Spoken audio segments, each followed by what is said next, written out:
Saya sudah punya firasat bahwa saya akan dibunuh. Tapi ingat Paman, saya tadi di istana, saya sedang sembahyang menurut agama saya, menurut kepercayaan saya. Saya tidak ada mengusah asik istana. Saya sembahyang, saya sedang menghadap Allah.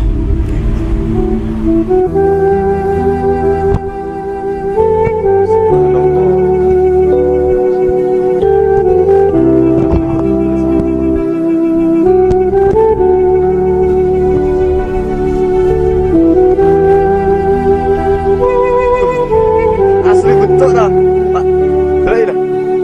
Mana itu kamera? Iya.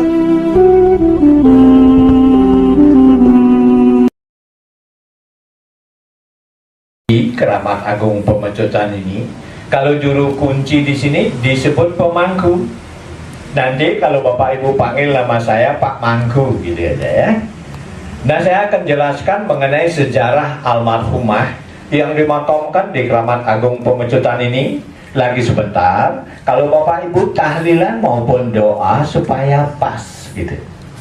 Nah, beliau yang dimakamkan di sini adalah putri dari Raja Pemecutan. Lagi sebentar, kalau Bapak Ibu pulang dari bus yang diparkir sekarang menuju ke utara, kurang lebih 300 meter di utara ada perempatan. Di pojok sebelah kanan ada bangunan besar. Itulah Istana Kerajaan Pemecutan. Kalau kerajaan di Bali disebut Puri Agung, kalau di Jawa Keraton. Nah, yang dimakamkan di sini adalah putri dari Raja Pemecutan. Nama lahir beliau bernama Gusti Ayu Madirai. Setelah beliau dewasa, beliau kawin dengan Raja Bangkalan Madura yang bernama Pangeran Cakraningrat keempat. Makam dari suami beliau sekarang ada di Bangkalan Madura, di pemakaman Air Mata Ibu di Arosbaya. Nah, setelah beliau kawin dengan Pangeran Cakraningrat keempat, beliau memeluk agama Islam sebagai mu'alaf. Nama beliau juga dirubah dari Gusti Ayu Madirai menjadi Raden Ayu Siti Khadijah, gitu ya. Doanya nanti supaya pas. Setelah beliau menetap di Bangkalan Madura dan sudah memeluk agama Islam, beliau sangat rajin sekali mengikuti ibadah agama, termasuk sholat 5 waktu. Waktu itu umur beliau masih muda, 27 tahun, sedangkan suami beliau Pangeran Cakraningrat keempat sudah berumur lebih dari 55 tahun. Karena beliau merupakan istri yang keempat dari Pangeran Cakraningrat keempat. Sampai akhir hayat beliau belum dikaruniai keturunan. Nah, karena beliau masih muda dan baru pertama kali beliau berpisah dengan keluarga beliau di Pemecutan, pada suatu saat Raden Ayu Siti Khadijah merasa kangen sekali ingin ketemu dengan keluarga beliau di Pemecutan. Kebetulan saat itu ada upacara agama yang diselenggarakan di Kerajaan Pemecutan. Nah, kesempatan ini dipergunakan oleh Raden Ayu Siti Khadijah untuk mohon izin, mohon doa restu dari suami beliau agar beliau diizinkan menengok keluarga beliau di Pemecutan. Karena Pangeran Cakraningrat keempat seorang raja yang bijaksana dan mengerti dengan perasaan istri beliau, akhirnya beliau memberikan izin, memberikan doa restu, dan memberikan juga pengawal yang terdiri dari 20 orang laki-laki dan 20 orang perempuan selaku dayang-dayang beliau. Nah, setelah beliau mendapat izin, berangkatlah rombongan ini dari Bangkalan Madura menuju ke Kerajaan Pemecutan Denpasar, Bali. Sesampai di Istana Pemecutan, Raden Ayu Siti Khotijah tidur di istana, sedangkan pengawal dan pengiring beliau tidur di taman kerajaan yang disebut Taman Kerajaan Monang Maning. Dari bus yang dipakai sekarang ke selatan kurang lebih 1 kilometer, lokasi taman itu masih ada sampai sekarang. Nah, karena beliau sudah memeluk agama Islam, pada suatu maghrib, Raden Ayu Siti Khotijah sholat maghrib di tempat suci istana. Beliau sholat dengan memakai pakaian muslim, mukena. Beliau sholat menghadap ke barat, ke kiblat. Sedangkan kami di Bali kalau sembahyang menghadap ke timur. Nah, pada saat itu orang-orang di Bali pada umumnya dan khusus di Istana Pemecutan sama sekali belum pernah melihat bagaimana cara orang Islam sembahyang atau sholat. Nah, pas waktu beliau sholat maghrib dilihat oleh seorang patih istana, dikira Raden Ayu Siti Khotijah sedang melepaskan ilmu hitam. Kalau di Bali dikira beliau sedang melepaskan ilmu pengeleakan. Jadi Bapak Ibu, kata-kata leak di Bali sampai detik ini masih dipercayai bahwa itu adalah ajaran ilmu hitam, ajaran ilmu sesat. Nah, apa yang dilihat oleh patih istana dilaporkan kepada ayah beliau raja. Karena raja saat itu sedang sibuk menghadapi upacara besar. Setelah menerima laporan patih, raja murka, marah besar ayah beliau. Diperintahkanlah patih mengajak beliau ke tempat ini. Bapak Ibu, lingkungan ini semua adalah kuburan Hindu. Dulu luasnya 11 hektar, tetapi sekarang tinggal 9 hektar karena sudah dijadikan jalan di pinggir-pinggir kuburan. Dulu di sini tidak ada penerangan listrik, tumbuh-tumbuhan di sini rimbun sekali. Beliau diajak malam-malam ke tempat ini atas perintah ayah beliau raja kepada patih, diiring oleh pengiring beliau dan pengiring istana. Sesampai di tempat ini, Raden Ayu Siti Khotijah berkata dan berpesan kepada patih dan pengiring-pengiring beliau. Jadi beliau berkata begini, paman-paman patih, gitu beliau, saya diajak malam-malam ke tempat ini, saya sudah mempunyai firasat, saya sudah tahu diri saya akan dibunuh, gitu beliau.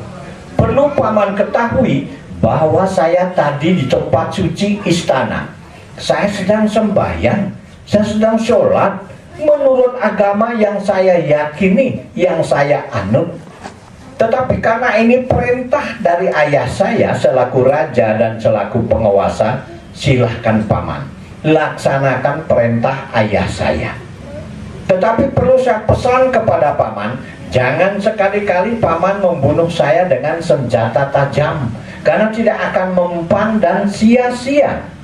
Saya ke Bali, saya dibekali senjata oleh suami saya, yaitu cucuk konde saya diambil di rambut beliau.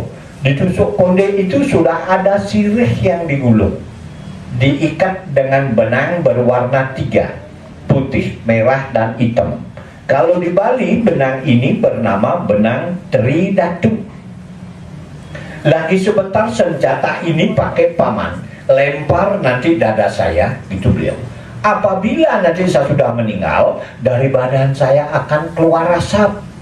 Bila asap nanti yang keluar dari badan saya berbau busuk, silahkan paman tanam saya sembarangan tempat. Tetapi kalau asap nanti yang keluar dari badan saya berbau harum, tolong buatkan saya tempat suci yang disebut keramat, gitu beliau. Nah, setelah beliau berpesan demikian, itu senjata diserahkan kepada patih. Beliau menengadahkan tangan, menyebut asma Allah 3 kali, dilemparlah dada beliau di sebelah kiri. Begitu beliau dilempar, langsung beliau wafat, keluar asap dari badan beliau. Di mana asap itu baunya harum semerbak seperti bau kemenyan. Kalau menyan ini di Bali bernama menyan madu atau menyan Arab. Seluruh kuburan Hindu ini yang dulu luasnya 11 hektar, seluruhnya diliput oleh bau yang sangat harum. Pengiring pengiring beliau dan pengiring istana yang ikut menyaksikan pesan beliau itu menjadi kenyataan, banyak yang pingsan malam hari itu, banyak yang histeris. Dan langsung jasad beliau dimakamkan di makam yang ada sekarang, disolatin oleh 40 orang pengawal dan pengiring beliau. Nah, setelah pemakaman selesai, dipimpin oleh Patih melapor kembali kepada ayah beliau, raja. Setelah raja menerima laporan Patih, raja sangat terkejut sekali dan sangat menyesal atas perintah yang beliau keluarkan. Nah, kebetulan saat itu kakek saya menjadi kepala istana kerajaan Pemecutan. Diperintahkanlah kakek saya oleh raja. Ada 2 perintah raja kepada kakek saya.